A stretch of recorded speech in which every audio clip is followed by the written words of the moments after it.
우리 함께 찬송하겠습니다. 찬송가 546장 주님 약속하신 말씀 위에서 1절, 2절, 4절만 함께 찬송합니다. 주님 약속하신 말씀 위에서 영원토록 주를 찬송하리라. 소리 높여 주께 영광 돌리며 약속 믿고 굳게 서리라.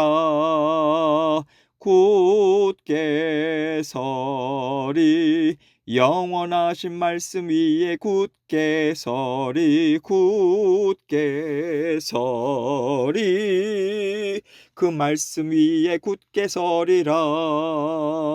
주님 약속하신 말씀 위에서 세상 염려 내게 엄습할 때에 용감하게 힘써 싸워 이기며 약속 믿고 굳게 서리라.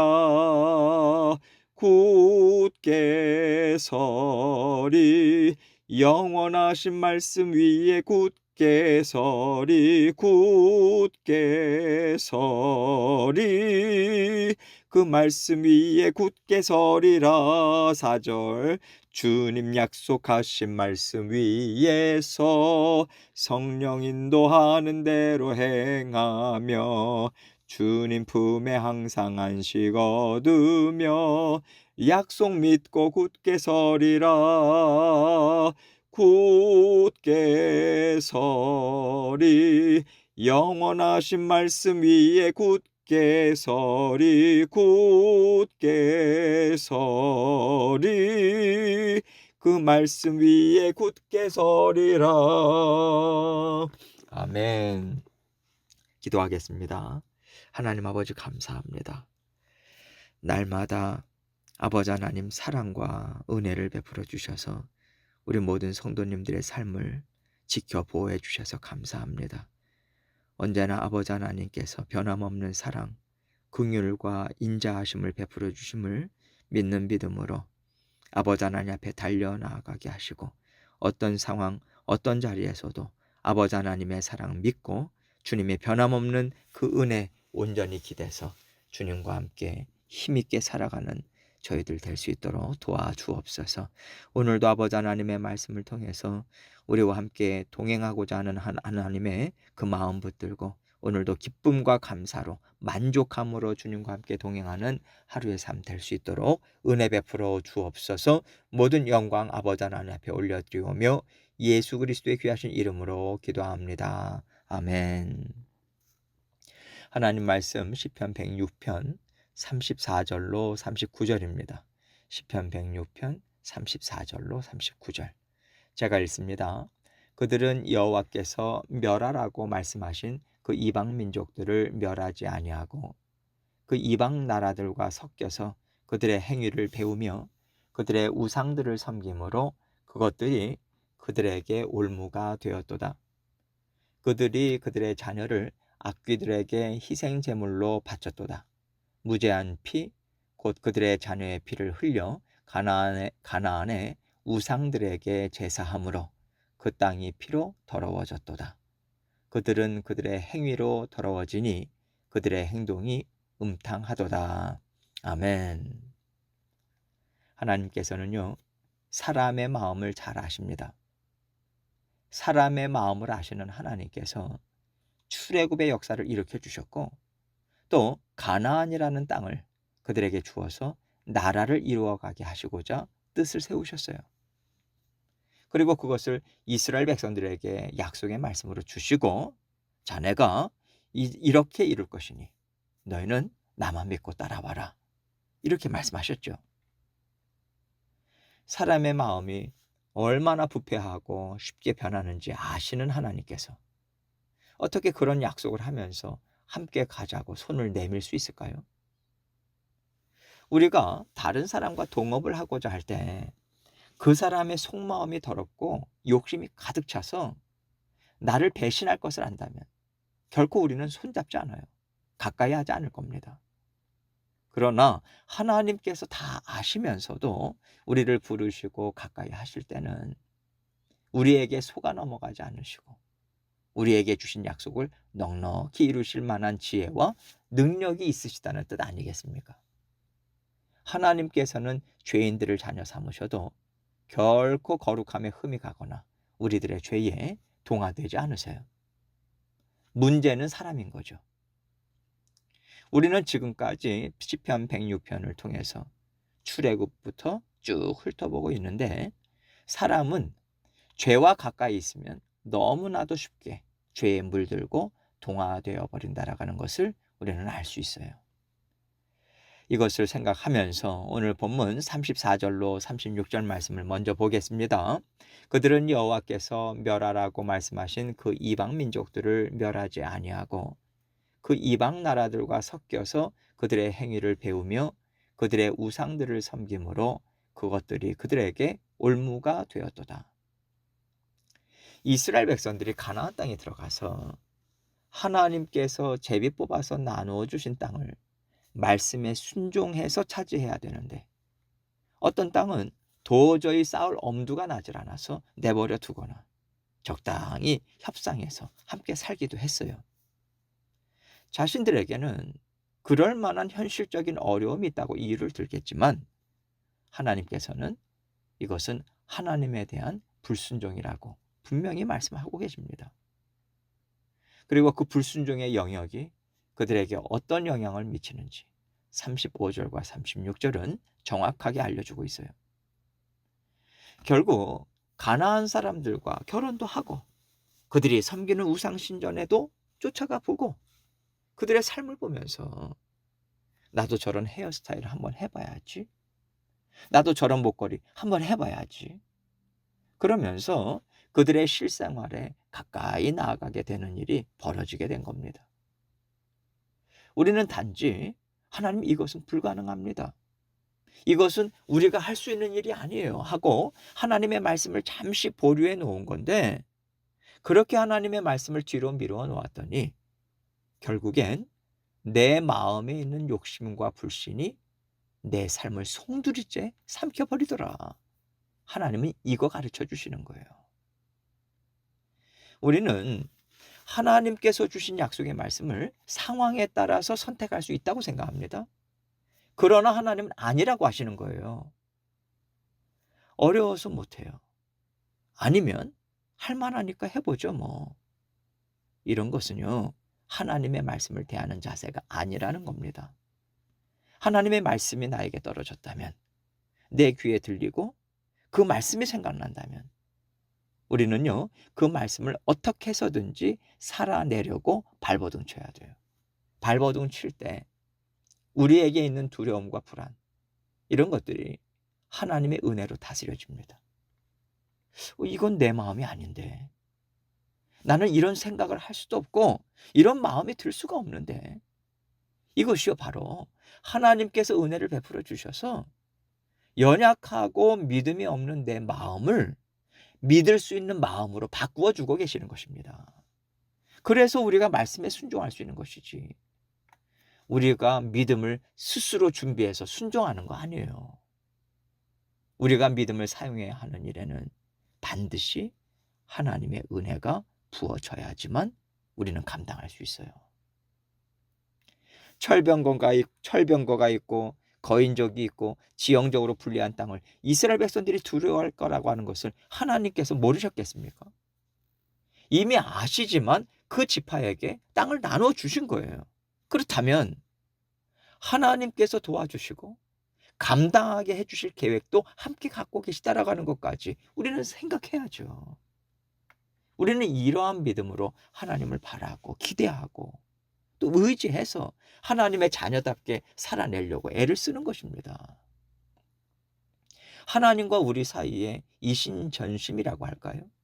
마음이 통하고 헤아릴 줄 아는 마음은 갖고 있어야 그것이 하나님의 자녀고 하나님의 백성 아니겠습니까? 사실 하나님께서는 우리가 이 수준까지 가기를 원하신다고 생각해요.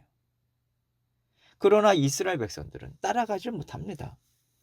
따라가지 못하는 근본적인 이유가 무엇일까요? 하나님과 함께 산 광야의 생활보다 하나님 없이 가나안 땅에서 풍요롭게 사는 것을 더 좋아했다는 거죠. 하나님과 같이 살면서 모래바람이 있는 데서 맨날 장막 접었다 폈다 이사하고 물 주세요, 물 주세요 해서 물 마시고 맛없는 만나만 맨날 먹고 사느니 하나님 없어도 나 좀 편히 살고 좀 좋은 옷 입고 사는 게 좋겠다. 이스라엘 백성들은 이것을 추구했다는 거예요. 그래서 우리에게 필요한 것은요, 안목입니다. 세상을 보는 안목이 아니라 영적 안목이 있어야 돼요. 지금 내가 무엇을 먹고 있고 무엇을 입고 있고 어떤 집에서 사느냐가 진짜 중요한 게 아니라고 하는 것쯤은 우리가 알고 살아야 하는 거죠. 이스라엘 백성들이 영적 안목을 갖고 가나안 땅에 들어갔다면 철병거나 험난한 지형, 가나안 사람들의 외모를 보면서 주눅들지 않았을 겁니다. 그들의 영은 죽었고 그들의 영은 하나님을 대적하고 있기 때문에 하나님은 그들의 죄를 심판하라고 나를 보내셨다. 이것이 영적 안목이에요. 이 안목을 갖고 봤으면 하나님이 도와주실 것을 알고 쳐들어갈 수 있었을 것입니다. 하나님의 자녀들이 하나님께서 주신 권세, 하나님께서 약속하신 말씀을 붙잡고 살아갈 수 있는 힘은 이 영적 안목을 내가 갖고 있느냐, 이것에 따라서 달라져요. 그래서 우리가 이 세상을 살아갈 때 영적 안목과 세상의 안목, 이 두 가지 중에서 어떤 쪽의 안목을 갖고자 내가 더 공을 들이고 더 힘을 쏟고 있는가, 이것에 따라서 내 인생이 하나님이 주신 약속의 땅을 차지하고 거기에서 만족하고 즐겁게 사느냐, 아니면 하나님이 좋은 땅을 주셔도 거기에서 썩고 엎어지는 인생을 사느냐, 이게 달라져요. 이스라엘 백성들이 하나님께서 주신 말씀을 저버리고 이방 민족들을 멸하지 않을 뿐만 아니라 섞여서 살고 그들의 행위를 배우고 그들의 우상까지 섬겼으니 그들이 그 땅에서 잘 살았겠습니까? 망할 수밖에 없었어요. 하나님, 이것이 우리의 죄입니다. 이 고백인 거죠. 37절로 39절입니다. 그들이 그들의 자녀를 악귀들에게 희생제물로 바쳤도다. 무죄한 피, 곧 그들의 자녀의 피를 흘려 가나안의 우상들에게 제사함으로 그 땅이 피로 더러워졌도다. 그들은 그들의 행위로 더러워지니 그들의 행동이 음탕하도다. 이스라엘 백성들이 어느 자리까지 가냐면 자기들의 어린 자녀들을 자신들이 섬기는 우상에게 바쳐요. 이것을 무죄한 피, 곧 그들의 자녀의 피를 흘렸다고 말합니다. 가나안 사람들은요, 어린아이들은 아직 죄를 짓지 않았다고 그렇게 생각했어요. 그래서 어린아이의 피를 무죄한 피라고 생각했습니다. 우상, 악귀들, 마귀에게 그 어린아이들을 바치고 대신 자신들이 원하는 것을 달라는 거죠. 그들이 갖고 있는 신의 개념은 너가 원하는 거 내가 줄게, 너도 내가 원하는 거 줘, 이것입니다. 그러나 하나님은 그런 분이 아니잖아요. 우리가 무엇을 주었기 때문에 하나님께서 그거에 대응하는 것을 주시는 게 아닙니다. 우리에게 무엇을 주실지는 하나님이 정하세요. 하나님 마음대로, 하나님의 뜻대로 주십니다. 그러나 행패를 부리시는 분이 아니시잖아요. 약속대로 주시는 분이시기 때문에 우리는 얼마든지 기대할 수 있고요, 어떤 복을 받을지 우리는 알고 살아가요. 그런데 이스라엘 백성들은 하나님의 마음, 성품, 하나님의 약속 알지 못하고 믿지 못하니까 하나님 뜻대로 하시는 게 못마땅한 거죠. 왜 하나님 마음대로 하십니까? 우리가 원하는 대로 해주셔야죠. 이것이 그들이 갖고 있는 개념이었기 때문에 하나님께 순종할 마음이 없는 것입니다. 그래서 하나님께서는 너희가 무죄한 피로 그 땅을 더럽혔다라고 말씀하시는 거예요. 다시 말해서 너희의 더러운 마음, 그 교만한 마음이 온 땅을 더럽혔다는 거죠. 결론이 무엇입니까? 이스라엘 백성들의 죄가 그 땅에 만연했기 때문에 결국은 바벨론 포로로 끌려간 거 아니겠어요? 하나님은 공평하십니다. 이방인들이나 하나님의 자녀들이나 하나님을 대적하고 죄가 가득 차면 심판을 받는 거죠. 하나님께서는 하나님의 자녀들과 어떤 관계를 갖고 살고 싶어 하시는지 우리는 분명히 알 수 있어요. 하나님께서는요, 나도 이 약속대로 너희를 끝까지 사랑하고 지킬게. 너희도 이 약속대로 나를 사랑하고 내 뜻 안에 들어와라. 약속을 통해서 하나님은 우리와 함께 사시길 바라세요. 여러분, 이 약속의 말씀을 근거로 하지 않은 것은요, 절대로 하나님을 사랑하고 하나님을 섬기는 게 아닙니다. 약속의 말씀대로 생각하고 약속의 말씀대로 행하지 않으면서 부르짖고 기도하고 금식 기도하고 철야하는 거, 이것은 하나님께로 향하는 사랑 아니에요. 또 하나의 나 자신이라고 하는 우상을 섬기는 것이라고 하는 것을 우리는 분명히 깨달아야 합니다. 그래서 우리는 나는 내 인생을 생각할 때 하나님께서 주신 약속의 말씀을 근거로 해서 바라보고 소망을 갖고 구하고 있는가? 아니면 나의 원함을 근거로 하고 내가 갖고 있는 세상의 안목을 근거로 해서 하나님께 부르짖고 있는가? 기대하고 있는가? 언제나 우리는 우리의 속을 살펴봐야 돼요. 우리의 생각이에요. 하나님의 말씀을 아는 것이 하나님을 아는 것이고 하나님의 말씀을 기억하고 지키는 것이 하나님을 사랑하고 하나님과 함께 사는 것이다. 여러분, 이것을 확실하게 세우시고 날마다 하나님과 하나 되는 아름다운 삶, 복된 삶을 살아가시는 저와 여러분이 되시기를 주님의 이름으로 축원합니다. 함께 기도합니다. 기도하실 때 내가 과연 내 마음의 중심에 무엇을 담고 살아가고 있는가? 내 마음의 흐름이 어디를 향해서 자꾸만 움직이고 있는가? 이것을 먼저 살펴보고 하나님, 정말 하나님의 말씀에 온전히 붙들리기 원합니다. 이 마음으로 하나님 앞에 우리의 마음 올려드리고 또 계속해서 기도 제목 가지고 하나님께 나아가도록 하겠습니다. 기도하시겠습니다.